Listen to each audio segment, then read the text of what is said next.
All right. The Questionathon is live. So here's how this is going to go. First, I'm going to do the questions in my discussion feed, and then if there are any questions in the Q&A, I'll do those. But there might not be any. So no. So if you have any questions, put them in the feed. Okay then. So here we go. The oldest question is it comes from Stephen O'Brien. What do I think are the best and worst aspects of each company? The big three, if you want to delve into second and third party, even better. That's all in parentheses. What do I think are the best and worst aspects of each gaming company? Well, I'll do the big three first, and then I'll delve into the big third parties, and I'm not going to delve into second parties because pretty much second parties are closely related to the first parties. So let's see. I'll start with Microsoft, then go Sony, then go Nintendo. Microsoft has a really good online infrastructure. That's their strength. The bad thing is that for the longest time they had no real censoring of that infrastructure. So you had it delved to the point where you have people stalking people through live, kids playing the games and saying some really foul stuff on live. I mean, that's the flaw behind it. But I mean, it's good or bad. Microsoft has solid IPs, but it only has like 4 of them, so that kind of is their weakness. Sony, for the longest time, had decent IPs that competed against Nintendo. They weren't surpassing Nintendo IPs, but they put up a decent effort with like Crash Bandicoot, Spyro the Dragon, Medieval, Legend of Dragoon, stuff like that. And basically, that was their strength. The weakness of Sony is that they aren't developers. So the games they make, like they support them for a console generation, and then they just kind of fizzle out. And normally, if a franchise goes past a gaming generation, the franchise kind of goes to shit towards the end of its life cycle, which is terrible. Nintendo's strength is that they have really strong IPs. Really strong IPs. The downside is that Nintendo is very traditionally Japanese, so they move very slowly on things. They don't move as quickly as you or as I would like, and that's their flaw. But I mean, for me personally, I give them a break on some things because you don't get to be a 125-year-old company by being stupid. In terms of the third parties, I'll just do the big third parties. Ubisoft has a very interesting view in making games, and they are willing to take risks. The flaw with Ubisoft is that now they've grown so big that they no longer can afford to take risks. They no longer can afford to take risks. So they're so big that they're collapsing under their own weight. That's the flaw. Their strength was that they took risks and were very artistic, and now they're so big that they can't do that. So that's their good and bad. Activision, back in the day when they were smaller, could afford to take risks, and they still take some risks. But I mean, the Blizzard side of Activision is doing awesome. The Activision side of it is dragging everything else down. Like Call of Duty used to be a moneymaker. Every year it loses, its sales go down. So I really don't know what to say. I'm personally speaking, I'm tired of Call of Duty. I think Call of Duty should become a 2-year cycle game where you don't see it every year. Give people a chance to really get to miss Call of Duty, to really enjoy playing Call of Duty. I'm just saying. Let's see, what else? Oh, EA. EA. EA used to be a good company for sports games and stuff like that. Now EA is just, I mean, EA is just more beholden to the shareholders than to the gamers who actually buy their stuff. And the gamers themselves are at fault as to why EA games kind of suck about nowadays, because they keep on buying these games. So that's the flaw.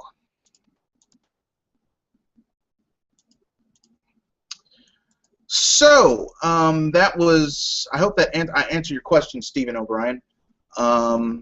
Next question on the list is from Albedo2385. Or sorry, 238. Albedo238. If you're doing a Questionathon pretty soon, I hope you're willing to answer to have people submit your questions. Here's a few from me. What characters do I hope will at least get in Super Smash Bros. As unlockable fighters? Well, I'll answer that one first. I want Mewtwo. Who are some of your favorite characters to use in Smash Brothers? And on that note, which of the newcomers are you looking to main in the new games? Okay. My favorite characters to use in Smash Brothers. I really hate to say my favorite characters. Basically, I like all of them except for the Pokemon. I mean, not everyone except for the light Pokemon. So I like the originals. I like Link, Zelda, Mario, all of them, except for Pikachu and Jigglypuff. Although I can do pretty well on Pikachu, actually. I like all the characters except for the light characters.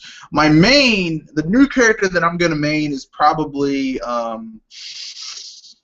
I'll probably main I'll probably be partial to Shulk just because he's new and I like sword characters. Have I ever played the Xenosaga Trilogy? Yes, I like it. It's pretty good. Don't know if this question has been asked, but what was the game that really got me into video games? Well, I guess the same as anyone else, Super Mario World. That was the first Mario game that I owned personally. It came with the Super NES that I got for my fourth Christmas. The first Mario game I played was Super Mario World or Super Mario Brothers on the NES. And Mario got me into gaming, so that he'll always have a soft spot for Mario. What kind of this next question comes from Tetra Z. What kind of exclusives new 3DS games will we possibly see? Oh God, I think we're gonna see a lot of ports from the Wii. I think we're going to see a lot of games that maybe came out in Japan being put onto the Wii. I think we're going to see GameCube games being put onto the new 3DS, because if it can run a ported down Xenoblade Chronicles, which really kind of pushed the Wii to its limits, then it can probably run a ported down GameCube game, no problem. This next question comes from PE Nintendo. Scalebound versus Bloodborne. Which game am I more excited for? Scalebound. I played the spiritual prequels to Bloodborne, Dark Souls, and that other one. I don't like those types of games. I played them, beat them. They're Those games are hard, not because they're actually hard, but because the controls are shit. So Scalebound looks interesting. It's a platinum game. It's a platinum games game, so it's going to be good. Am I going to get an Xbox One just to play it? Nope. But it looks good. This next question comes from Nathan Wright. What RPG franchises would I like to see revived? What RPG made me feel the most accomplished after completing it? And what song is your favorite out of all the RPGs that you played? Okay, what RPG franchises that I would like to see revived? 3. Breath of Fire, Breath of Fire. I would like to see another Mario RPG, and like an actual Mario RPG, not the Mario and Luigi, not the Paper Mario, but really a Mario RPG, like the one on the SNES, only revived, redone, just from the ground up. And I really want to see Star Ocean come back, but I want it to be more sci-fi and less fantasy. What RPG made you feel most accomplished after completing it? Chrono Trigger has the best ending. What song? It has the best. If you get the best ending, it just there's all these making all these things go right is just really awesome. What song is your favorite out of all the RPGs that I've played? Oh, this is a tough one, but I'll have to say my favorite song of all RPGs, just that I could listen to for hours, is the Chrono Trigger theme song. That's awesome. The Chrono Trigger theme song is just an awesome, awesome song. Okay then, this last discussion question comes from Godito Z. Hi, Mr. Red Fox. I remember those kinds of crashes with Assassin's Creed 3 and Darksiders 2 when I played during the launch period of the Wii U.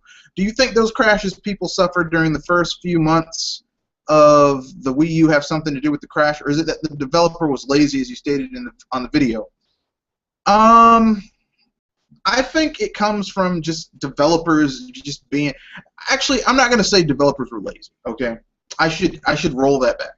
Basically, here's the thing. Okay, the publisher gives a developer a certain amount of money to do X, Y, or Z, right? They say, we'll give you this much money to do this. We'll give you this much money to do that. And, you know, that kind of sucks, actually. So, you know, once again, you can ask questions in the Q&A app, so if you want to. If not, it's your choice. But back to the question. Developers give a development studio a certain amount of money to do X, Y, or Z. And, like, if it's going to take more money for them to make a game, to test a game, to get it to run optimized on a system, if a developer doesn't consider that to be a priority, and why should they? Because the game is clearly not going to sell well on a Nintendo console, because that's not where the audience is for a lot of these games. The audience is not going to be on a Nintendo console for a lot of these games that were put on the Nintendo system. Like Assassin's Creed, the audience for Assassin's Creed is not on a Nintendo console. It's just not. Ubisoft didn't take any real time, effort to build that franchise on a Nintendo console, so it's not gonna sell. You shouldn't expect it to sell like 2-3 million on an install base of like 6-7 million when like no one, if they are solely a Nintendo console owner, is gonna want to buy that. You know, I mean, now I'm a multi-console owner. I have a PS3, PS2, PS1. Well, current, last gen, this gen. I have a gaming PC that can run current gen games and last gen games. I have a PS3 that can run last gen games, and I have a Wii U, which is current gen. So, as a multi-console owner, like, I can basically expect that, you know, I can play the gamut of games. The problem is that, you know, Assassin's Creed, Ubisoft, THQ when they were alive, like, the audience was never on the console. You know, THQ, the games they put on the Wii, the THQ put on the Wii were like Tak and the Power of Juju. And We Draw, You Draw, or whatever the hell that was. We Draw, You Draw, whatever the hell that thing was. The tablet game with the tablet, and those god-awful SpongeBob games. Like, and like most people who got a Wii U probably had a Wii last generation too. They upgraded, and they're not going to enjoy playing those types of games, you know. So, That's just how it is, man. Okay then.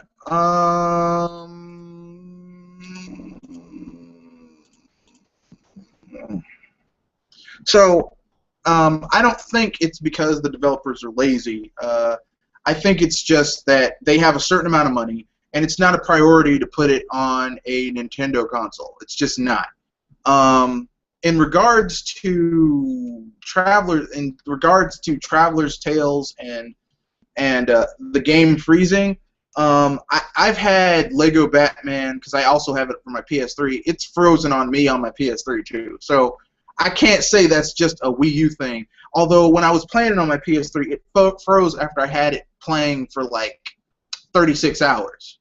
Because sometimes when I have to go to work, I don't turn off the system. I just pause it and walk away. And then I come back and unpause it, and it'll freeze on me after I do something. So, whatever. So I hope that answered your question. I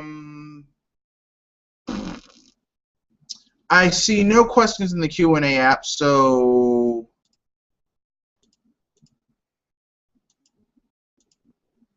I'm going to check the actual Google thing, and if I don't see anything, I'll just be like, oh.